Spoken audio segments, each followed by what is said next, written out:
If you're a big swim team and you like to order a lot of gear, maybe you ought to check out Swim Outlet Team Division for these reasons. Swim teams receive a 10% discount on bulk orders. Swim teams or organizations get an 8% commission on referred sales. You'll also like their customization services, which is affordable and available at all times during the year for all team gear. With over 50,000 items in stock, you can get most anything you want. Swim Outlet Team Division. You need to try it out. You'll be glad you did.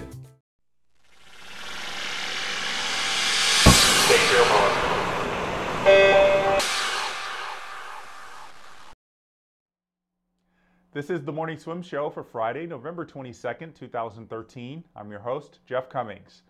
Joining me today in the Fitness Monitor will be Minnesota sophomore Kierra Smith. Not only did she win the 200 breast at the Arena Grand Prix last weekend, but she became the first swimmer to automatically qualify for the NCAA Championships. And joining me now via Skype from Minneapolis is Kierra Smith. Hey Kierra, it's good to see you. How are you today? I'm good, thank you. How are you? I'm doing great, thanks. It must be a great feeling to have qualified for NCAAs and get that all out of the way. Yeah, I'm really happy about it.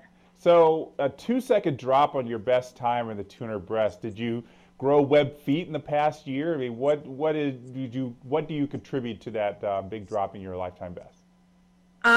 Definitely just a bigger commitment to training this year. I'm doing everything I can in and out of the pool to get the best results that I can, and I think that it's just I had a different confidence level going into the meet, and I knew that I could do it this time. So being in that final at the Arena Grand Prix, take me through that. Yeah, it was the 200 breast final was on the second night, and I was racing beside my teammate Hayley Spencer. She's training in the post-grad program this year.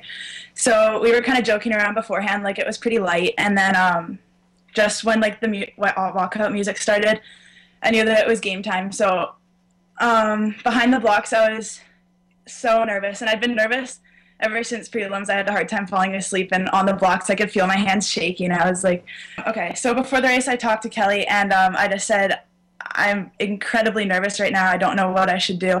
And I probably should have been in the warm-up pool by then. And he was like, Kierra, you've been training fine this year. You had to find 100 yesterday. And he told me to not be nervous and to just have fun with the race, and that everything would be okay, and that anything under 210 he would be happy with. Even though last year I'd gone 208, he said that I'd been more broken down this time. So if I was under 210, he'd be happy with it. And I was like, okay. And I said, well, what do I have to do to go 206?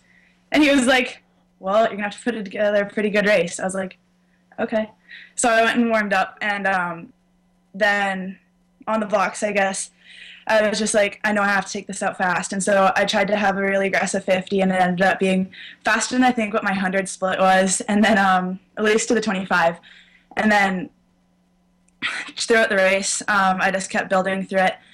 And then at the end, it was all kind of a blur, but Hayley like patted me on the head, and I was like, okay, like I must have been pretty good. And then I like looked back at the screen, and I was like, what? And like you could see me like flash back, and I was like, oh my gosh, to her, because we'd both gone 206s, and that's good for this time of the year, I guess. Well, do you always get nervous before a big race? Yeah, I think that nerves work well for me, because then it's easier for me to like focus during warm-up and not get distracted by like talking to people or something, because then when I'm nervous, I'm like, I have a job to do right now. And so I definitely let the nerves be used to my advantage. Okay. It must have felt like another workout, though. I mean, you're right there next to Hayley Spencer, as you said. She trains there at Minnesota. Obviously, she's also a very good swimmer. She was the 2011 NCAA champion. Did having her right next to you help you in your race, or were you trying to block that out the whole time? No, I love training and racing Hayley. She's incredibly competitive, as am I. But it's a healthy competition between us. And so I am so thankful that she's still swimming, and that she's still swimming in Minnesota. And I got a race at the Grand Prix, because I haven't had her in dual meets this year. And so it hasn't been quite as fun as it was last year, getting to go back and forth with her all the time. So it's fun to get to race her again. What's a typical set that the two of you might do together that you think probably has helped you get this 206 this weekend? We had one set. It was, okay, you're going to have to give me 1 second. I'm sorry. Okay, we had one set. It was 2100s, and every 5 100s we got a rest. we had a 50 easy. Okay, so we had a set, it was 2100s. Every 500s we had 50 easy in between, and they were on 130, I think. And then they descended throughout the set, and I think they got down to 115. And we were very close to each other on that set, and I think that it was one of the best sets that we've had this year. And at the end, I'm pretty sure I was under 112 for all of them. So that was something that really led to this that I'm proud of. Yeah, pretty impressive. I can't imagine being able to get out of the pool after something like that. Well, it was probably a long set, but I'm sure at the end you're probably thinking, okay, this was really worth it. Yeah, at the end of the set, Kelly came up to me and said that that was one of the best sets that he'd seen me do at Minnesota. And that was kind of a moment where I was like, okay, like I know I'm training better this year. And then that was definitely like something that gave me more motivation going into the Grand Prix. Like I kind of worked off that and kept building and tried to have better practices. And it's been a really good year of training for me. And you were also 10003 in the 100 breast. You got second behind Hayley Spencer at the Arena Grand Prix. So do you like the 100 more than the 200, or is the 200 your better event? The 200 is my better event, and it's her better event too, I think. So how do you, is there any kind of different mindset? Do you have to really force yourself to get into that 100 breaststroke mentality, or does it still, even though you like the 200 better, does that still come naturally to you?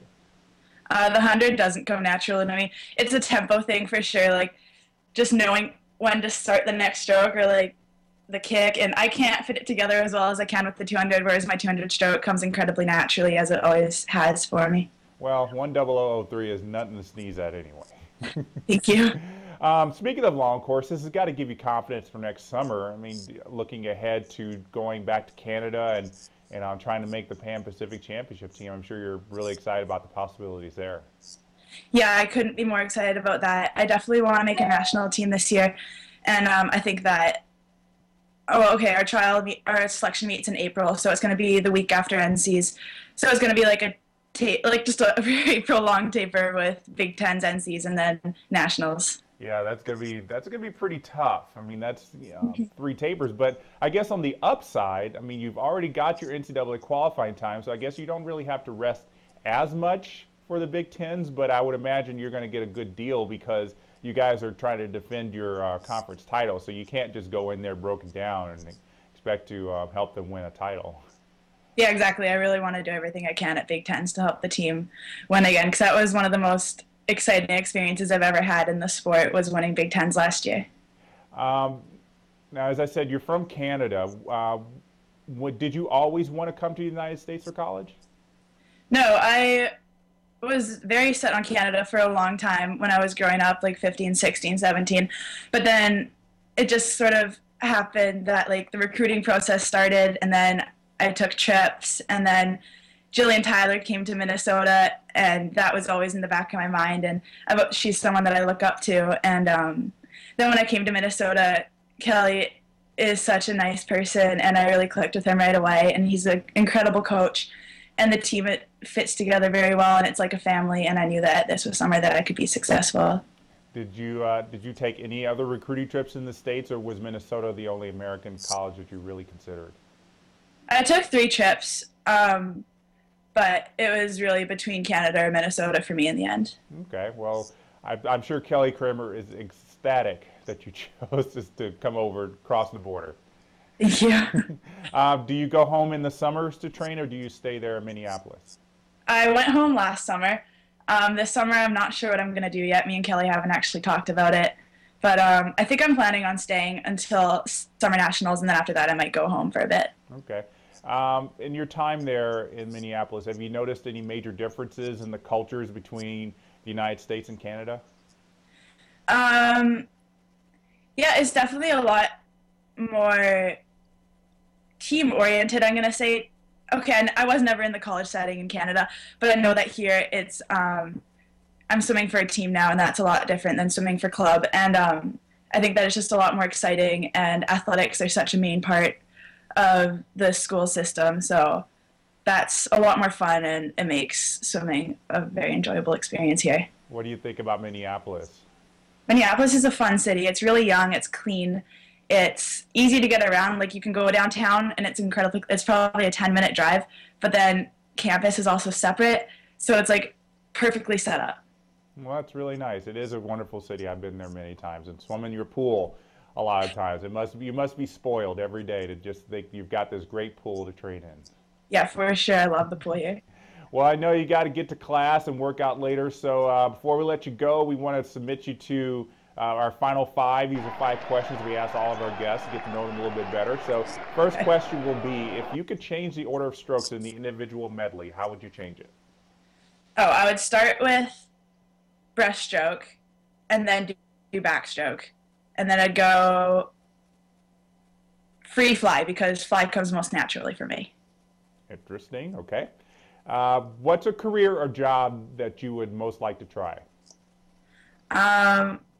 Okay, I'd love to be an actress. Okay. And what's a career you would not like to try? Firefighter. Firefighter. Yep, that's tough. If you could change or add any of the rules in the swimming rule book, what would it be? Amount of dolphin kicks off the wall. Okay. And for breaststroke. For breaststroke, okay. And what's your favorite place to go for vacation? Hawaii, we're at our training trip. Okay, well, I'm sure you're spoiled every time you go back there. All right, Kierra, thank you so much for joining us. Congratulations again on not just winning at the Grand Prix, but getting your NCAA qualification out of the way. And we look forward to seeing how well you do at the NCAAs. Thank you. Thanks for having me. All right, and good luck at Big Tens as well. Okay, bye. All right, and our thanks to you as well for joining us on today's show. Be sure to keep up with the latest news in aquatic sports at swimmingworld.com and follow us on Facebook and Twitter. I'm Jeff Cummings.